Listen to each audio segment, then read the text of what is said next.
قرآن کریم میں اللہ تعالیٰ نے حضور علیہ الصلاۃ والسلام کو ارشاد فرمایا فاصدع بما تؤمر واعرض عن المشرکین، کہ اے پیغمبر جو حکم آپ کو دیا جا رہا ہے آپ اس کو کھل کر بیان کر دیجیے اور مشرکین سے اعراض کیجیے۔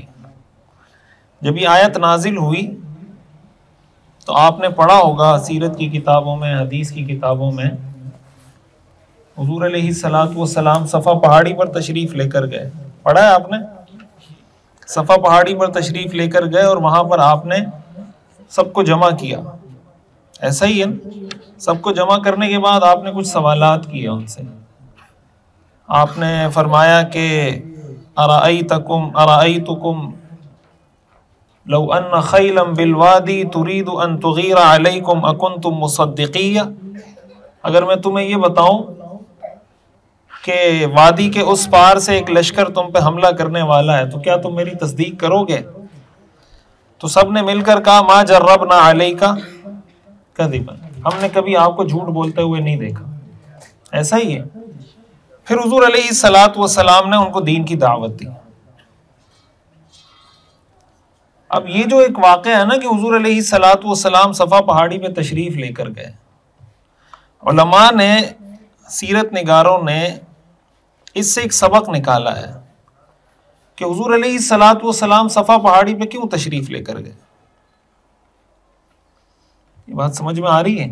دعوت تو ویسے بھی دی جا سکتی ہے نا، شخصی طور پر کسی سے آدمی ملے جائے کو دعوت دے۔ حضور علیہ الصلاۃ والسلام نے یہ بھی کیا، شخصی طور پر بھی آپ لوگوں سے ملے۔ لیکن صفا پہاڑی پر جانے کا مقصد کیا تھا؟ تو محدثین نے، سیرت نگاروں نے یہ بات لکھی ہے کہ اس زمانے میں طریقہ کار یہ تھا کہ جب کسی اہم بات کا اعلان کرنا ہوتا تھا تو اس کا طریقہ یہ تھا کہ صفا پہاڑی پہ وہ شخص چڑھتا تھا، اپنا لباس اتارتا تھا اور اپنے سر پر مٹی ڈالتا تھا، اور پھر اس کے بعد اعلان کرتا تھا کہ جمع ہو جاؤ۔ لوگ جمع ہو جاتے تھے کہ یہ صفا پہاڑی پہ چڑھ کے اعلان کر رہا ہے تو کوئی اہم اعلان ہوگا، تو سارے وہ اعلان سنتے تھے اور پھر اس کے مطابق عمل کرتے تھے۔ حضور علیہ الصلاۃ والسلام جب صفا پہاڑی پہ تشریف لے کر گئے تو آپ نے نہ تو لباس اتارا، نہ آپ نے اپنے سر پہ مٹی ڈالی، صرف آپ صفا پہاڑی پہ تشریف لے کر گئے۔ علماء نے لکھا ہے اس سے یہ معلوم ہوتا ہے کہ دین کی دعوت پہنچانے کے لیے اس دور کے جدید ذرائع کو استعمال کرنا یہ سنت نبوی ہے۔ صفا پہاڑی پر چڑھے بغیر بھی دعوت دی جا سکتی تھی یا نہیں؟ تو آپ کیوں تشریف لے کر گئے؟ تاکہ آواز بولیں زیادہ لوگوں تک پہنچے۔ صفا پہاڑی پہ نہ جاتے تو کم لوگوں تک آپ کی آواز جاتی، صفا پہاڑی پہ تشریف لے گئے تو سب قبائل کو، اس لیے کہ صفا پہاڑی پہ جب کوئی شخص اعلان کرتا تھا تو سارے قبائل کے لوگ ضرور آتے تھے وہاں، اور اگر کوئی خود نہیں آ سکتا تھا تو اپنے کسی غلام کو، کسی کو بھیجتا تھا کہ بھئی جاؤ کوئی اعلان ہو رہا ہے اہم۔ لیکن آپ علیہ الصلاۃ والسلام نے وہاں جا کر سر پہ مٹی نہیں ڈالی، لباس نہیں اتارا۔ اس سے یہ معلوم ہوتا ہے کہ جدید ذرائع کا استعمال کرتے ہوئے بھی جائز ناجائز کا خیال رکھنا چاہیے کہ کیا جائز ہے کیا ناجائز ہے۔ تو صفا پہاڑی پر حضور علیہ الصلاۃ والسلام کا جانا یہ ہمارے لیے میسج ہے، پیغام ہے۔ لقد کان لکم فی رسول اللہ اسوۃ حسنہ، تو اسوہ حسنہ کا یہی مطلب ہے نا کہ جو طریقہ کار حضور نے اختیار کیا، تو اس زمانے میں دین کی دعوت پہنچانے کا یہ ذریعہ تھا زیادہ لوگوں تک۔ آج دین کی دعوت پہنچانے کا ذریعہ میڈیا ہے،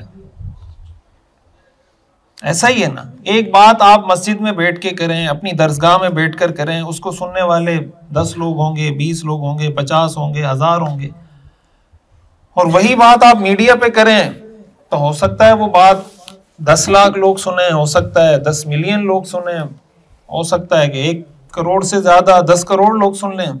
میڈیا پہ کوئی بات لوگ سنتے ہیں۔ اس کا مطلب یہ ہوا کہ قرآن میں اللہ نے فرمایا فاصدع بما تؤمر، جو آپ کو حکم دیا جا رہا ہے اس کو کھل کے بیان کریں۔ تو کھل کے بیان کرنے کا آج جو ہمارے پاس آلہ ہے، ذریعہ ہے، وہ میڈیا ہے، اس پہ آپ کھل کے دین کی بات کر سکتے ہیں۔ تو اس لحاظ سے ہمیں یہ بات سمجھنی چاہیے کہ جب ہم دین کے داعی ہیں، علماء ہیں، انبیاء کے وارث ہیں، اور ہم نے دین کا پیغام لے کے جانا ہے، تو تو ہم نے یہ کوشش کرنی ہے کہ معاشرے کے اندر رائج جتنے بھی جائز ذرائع ہیں ان کو ہم استعمال کریں دین کا پیغام پہنچانے کے لیے. اور جب آپ اس کو استعمال کریں گے تو پھر آپ کو سیکھنا بھی ہوگا. ایسا ہی ہے نا, میڈیا کا استعمال آپ کو سیکھنا ہوگا, تب آگے آپ جا کے بات کر سکتے ہیں. اب دیکھیں, جب عوام سے ہم بات کرتے ہیں نا, حضور علیہ الصلوۃ والسلام جب صفا پہاڑی پہ تشریف لے کر گئے تو ایک طریقہ یہ تھا کہ آپ علیہ الصلوۃ والسلام صفا پہاڑی پہ چڑھتے اور ساتھ ہی آپ دعوت دینا شروع کر دیتے. صفا پہاڑی پہ چڑھتے, خطبہ پڑھتے اور دعوت دیتے. آپ نے ایسا کیا؟ ایسا نہیں کیا. آپ نے کیا کیا؟ آپ نے پہلے سوال کیا. آپ نے فرمایا, آپ مجھے یہ بتاؤ کہ اگر میں تمہیں یہ کہوں کہ وادی کے اس پار سے کوئی حملہ کرنے والا ہے تو تم میری تصدیق کرو گے یا نہیں؟ یہ سوال کیا نا. اب اس سوال کا براہ راست دین کی دعوت سے تو کوئی تعلق نہیں ہے. کیا خیال ہے؟ ایسا ہی ہے نا. لیکن ان کو آپ قائل کر رہے تھے کہ پہلے ان کی زبان سے یہ بات نکلے کہ آپ سچے ہیں. پہلے ان کی زبان سے یہ بات نکلے کہ آپ سچے ہیں. جب یہ بات ان کی زبان سے نکل جائے پھر میں ان کو دین کی دعوت دوں گا. اس کا مطلب یہ ہوا کہ جب آپ دین کی دعوت دیں تو دین کی دعوت دینے کا ایک اصول ہمیں اس واقعے سے یہ سیکھنے کو ملتا ہے کہ پہلے آپ لوگوں کو متوجہ کریں. کوئی بھی ایسی جائز تدبیر استعمال کریں جس کے ذریعے پہلے لوگ متوجہ ہو جائیں. آپ نے پہلے صفا پہاڑی پہ آپ چڑھے, پھر لوگوں کو آواز دی, پھر جب لوگ جمع ہوئے پھر آپ نے سوال قائم کیے, جب سوالات کے جوابات دے دیے پھر آپ نے دین کی دعوت دی. ایک ہوتا ہے دین کی دعوت دینے کا طریقہ کہ آپ سر لٹ لے کے کسی کے سر پہ کھڑے ہو جائیں. تو ظاہر ہے کہ مولانا شبیر احمد عثمانی صاحب رحمۃ اللہ علیہ کا ملفوظ ہے نا, ہمارے اکابر سناتے ہیں کہ حق بات حق طریقے سے اور حق نیت سے کی جائے تو اس کا اثر ہوتا ہے. تو اگر بات حق ہے, طریقہ حق نہیں ہے, طریقہ حق ہے, نیت حق نہیں ہے, تو اس بات کا اثر نہیں ہوتا. لوگ کہتے ہیں نا سچ کڑوا ہوتا ہے.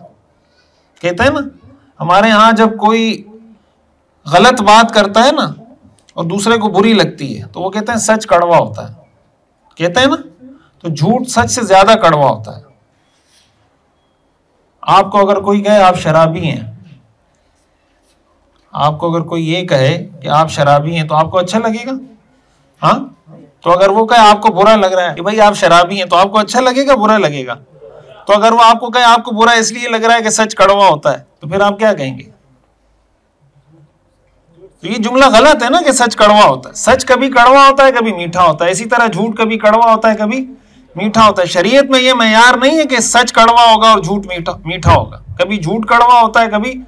تو ہمیں یہ دیکھنا چاہیے کہ حق بات حق طریقے سے اور حق نیت سے کی ہے تو کڑوی بھی ہو تو مسئلہ نہیں ہے, اور اگر حق بات حق طریقے سے اور حق نیت سے نہیں کی تو وہ پھر اس کا اثر نہیں ہوگا. پھر اس کو یہ کہہ کر نہیں ٹالنا چاہیے کہ حق بات ہے اس لیے آپ کو بری لگ رہی ہے.